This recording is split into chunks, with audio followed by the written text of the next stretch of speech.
अस्सलामु अलैकुम व रहमतुल्लाहि व बरकातुहू। प्यारे भाइयों और बहनों, आज की इस वीडियो में हम एक बहुत अहम सवाल पर बात करेंगे।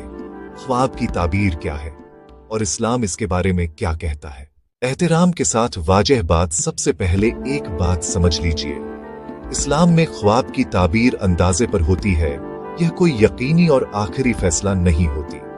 जो बातें हम बयान करते हैं वो कुरान, सुन्नत और उल्मा के उसूलों की रोशनी में मुमकिन मानी होती है। फाइनल इल्म सिर्फ और सिर्फ अल्लाह ताला के पास है। इस्लाम में ख्वाब की किस्में, रसूलुल्लाह ने फरमाया कि ख्वाब 3 किस्म के होते हैं। पहली किस्म अल्लाह की तरफ से आने वाले अच्छे ख्वाब, जो दिल को सुकून देते हैं और खुशी या हिदायत का पैगाम लाते हैं। दूसरी किस्म शैतान की तरफ से डरावने ख्वाब, जो इंसान को परेशान करते हैं और घबराहट पैदा करते हैं। तीसरी किस्म वो ख्वाब जो हमारे रोजमर्रा के ख्यालात और सोच से पैदा होते हैं।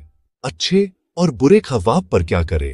अगर कोई इंसान अच्छा ख्वाब देखे तो उसे चाहिए कि अल्लाह का शुक्र अदा करे और ख्वाब सिर्फ किसी नेक और भरोसेमंद शख्स से बयान करे। और अगर बुरा या डरावना ख्वाब आए तो आऊज़ु बिल्लाहि मिनश शैतानिर रजीम पढ़े, बाईं तरफ हल्की फूंक मारे और उस ख्वाब को किसी से बयान न करे। क्या हर ख्वाब की ताबीर बताना सही है? याद रखिए, हर ख्वाब की ताबीर बताना और हर ख्वाब पर यकीन करना सही नहीं। गलत ताबीर इंसान को गलत फैसलों की तरफ ले जा सकती है। इसलिए इस्लाम हमें सिखाता है कि ख्वाब को नसीहत समझो, हुक्म नहीं।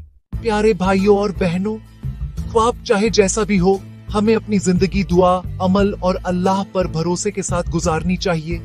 ख्वाब रास्ता दिखा सकते हैं, लेकिन फैसला सिर्फ अल्लाह करता है।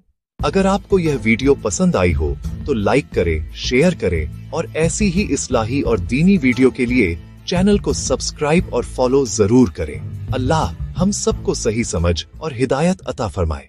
आमीन।